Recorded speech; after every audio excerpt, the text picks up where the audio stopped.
This is Kasturi Day. Today again I've come to discuss the question answer series of this force and pressure chapter according to ICSE syllabus class 8. Okay, so I'm starting with short and long questions and answers for today. Okay, so first one is state turning effect of force with example from daily life.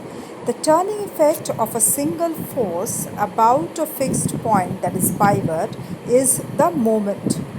Okay, see, so the moment is the turning effect of a single force about a fixed point. For example, the hand flour grinders, that is we call it is chakki, which are commonly used in villages excuse me, for grinding flour.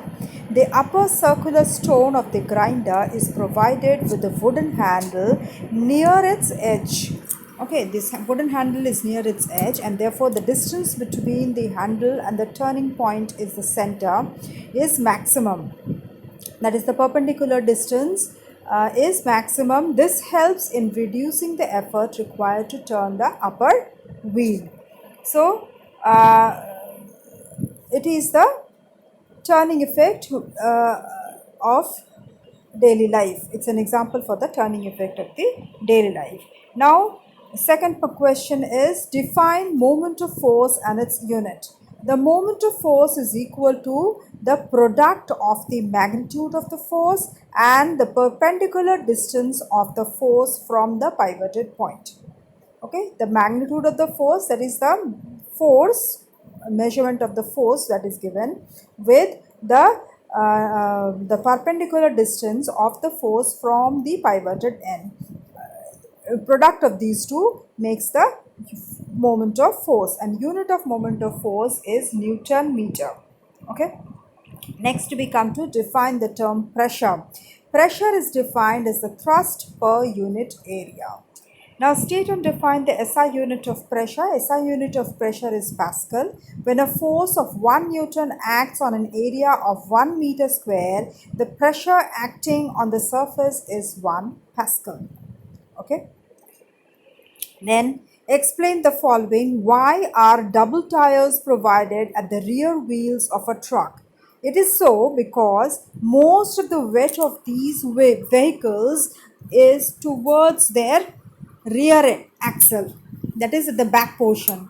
Okay, and therefore to prevent the tires from sinking into the ground or to prevent damage to the roads, their double wheels are provided at the back of the truck, on the rear end. The double wheels increase the area of cross-sectional area and therefore decrease the pressure. Okay. Why can a camel easily cross the desert but not a horse? It's because the camel exerts very small pressure on the ground. It is so because it has a broad feet. The camel has very broad feet, and the horse, their feet are very narrow.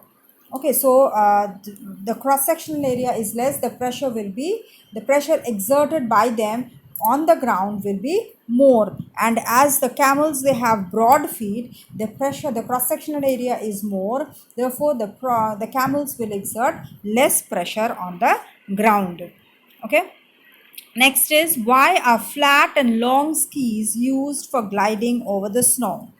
It is because the larger the area of the cross-sectional area, the skis have they are long, so they have a larger cross-sectional area, and so they will exert less pressure on the snow, and therefore the skier can easily slide over the snow without sinking his feet in the ground.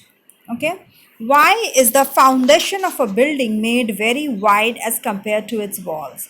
Again, so that they do not sink, these buildings do not sink under the extremely high pressure of the buildings. Okay, why do the army tanks move over the wide steel chains rather than on the wheels? As they have a broader tracks, these broader tracks of they increase the area of cross section, and therefore they reduce the pressure on the ground. Why is the edge of the knife kept sharp? Because This sharpened knife decreases the area of cross section, and pressure exerted by it will increase, and they can easily penetrate on the given surface. They can easily cut the substance which has to be cut. Okay. Next is, why is one end of board pin broad and another end is flat? Okay, broad and flat, another end is sharpened. Okay, so whereas its other end is pointed and sharp. So what is the reason behind it? It is the broader thumb tack reduces the pressure on the thumb. Okay, but the sharpened pin tip increases the pressure on the wooden board. Okay, as the sharpened pin, they have a less cross sectional area, so that increases the pressure on the wooden board. Okay, and it can easily penetrate it. Why does a sharp nail easily penetrate wood but not a blunt nail? Because sharpness decreases the area of the cross section, which increases the pressure exerted, but a blunt nail increases the area of cross section, which decreases the pressure exerted, and therefore sharp nail easily penetrates wood. Now, how does liquid pressure depend upon the following? Depth of the liquid, density of the liquid, acceleration due to gravity, and area of cross section of the containing vessel. Now, liquid pressure is directly proportional to the depth of the liquid. That is, if the depth of the liquid increases, that is height of the liquid column increases, liquid pressure will increase. It is directly proportional to the density of the liquid. If the density of the liquid is more, the liquid pressure will be more. Okay, it is directly proportional to acceleration due to gravity. Where there is acceleration due to gravity is more, the pressure will be, liquid pressure will be more. But it is independent of the area of cross section. That is, liquid pressure is not dependent on the area of cross section of the containing vessel. Now, state Pascal's law for the transmission of pressure in enclosed liquids. As according to Pascal's law, it states that when pressure is applied to any part of an enclosed liquid, it is transmitted equally in all directions with undiminished force and acts at right angles to the surface of the vessel. To the surface of the vessel, it acts right angles, but in all the other directions, it acts equally in all directions with undiminished force. Okay. Why are the walls of the hydroelectric dam made thicker at the base? It is to withstand very large lateral pressure. Why do the deep sea divers wear specially designed suits? It is to withstand huge pressure of water, otherwise their body will be crushed. Bodies will be crushed. Okay. Why the hulls of the submarines specially strengthened? It is due to so that they can bear the huge pressure of the sea water. Why do the bodies of the deep sea fish burst when they are brought to the surface of the sea? It is because the blood in their bodies flows at a very high pressure. Okay, when they are in the sea, their pressure, outside pressure, is more than their body pressure. But when they are taken out of the sea, what happens? Their body pressure increases, and the air pressure, the outside pressure is less than their broad body pressure. Okay, therefore their bodies burst. Then what do you understand by the term atmospheric pressure? What is it? What is its average value at sea level? The force exerted by atmosphere per unit area on the surface of the earth is known as atmospheric pressure. Okay, and its average value at sea level is 10 to the power 5 Pascal. Okay, the atmospheric pressure on a hill is 68 centimeter of mercury. What do you understand by the statement? The atmospheric pressure at sea level is 76 centimeter of mercury. That is standard. That is, we know it.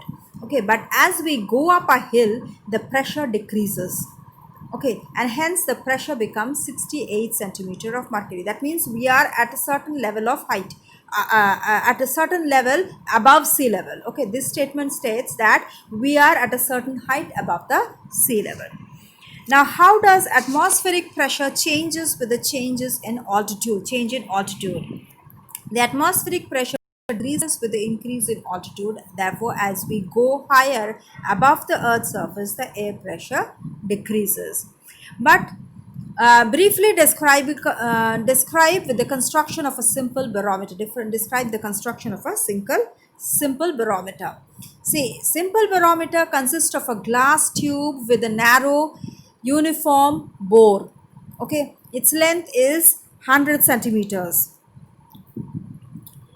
And it is closed at one end. The tube is carefully filled with perfectly pure and dry mercury so that no air bubbles are left inside the tube.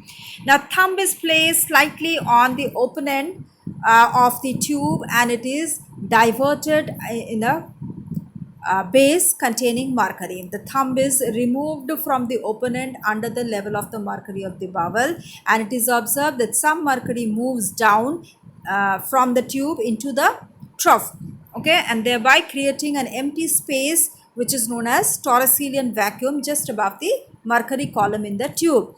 At the sea level, the vertical height of mercury supported in the tube is 76 centimeter above the surface of the mercury in the ball. That is, the air exerts as much pressure as it is exerted by 76 centimeter of vertical height of mercury column. But it is found that with the change in the seasons, temperature, etc., the barometer height changes, which suggests that the air pressure also changes. That is, with the change of seasons, the air pressure changes, therefore the barometer height will also change. With the temperature also, the air pressure will change, and therefore the mercury column, height of the mercury column will also change. The vertical height of the mercury column is independent of the shape or the size of the tube. Okay. The vertical height of mercury column does not change in the tube is tilted. If it is tilted also, it will not change. But it is found that if the mercury is damp, if it has some moisture in the mercury or some liquid is introduced in the space above the mercury column, the barometric height drops, because it will create a pressure on the column, and that will by vaporizing inside by vaporizing above the mercury column, which will exert some pressure on the surface of the mercury, and therefore it will this column will change. See, this is the tube taken, okay, enclosed from one side, and one side is open. We pour some mercury, pure mercury inside it, close it with thumb, and then we invert it into a trough of pure mercury and just remove the thumb. We see that there is the mercury has some level of mercury has gone down into the this trough and has created a vacuum above the mercury level, okay, inside the tube, which is known as toracilian vacuum. This is how the simple barometer is made. Okay, so I'll stop here. I'll continue with the rest of the question answers in my next video. Please go through this. If you have any doubt, you can please write it down in the comment box. Hoping you are liking the videos. Please to respond. Please to press the like button and share with your friends so that they can also be benefited from these videos. And if you are a new viewer to my channel or not subscribed yet, please to subscribe to get the notification of my next video. And also, if you want any live session to clear your doubts, please to write in the comment box. Okay, so I'll proceed with those requests, and I will start live session for you once in a week. Okay, thank you.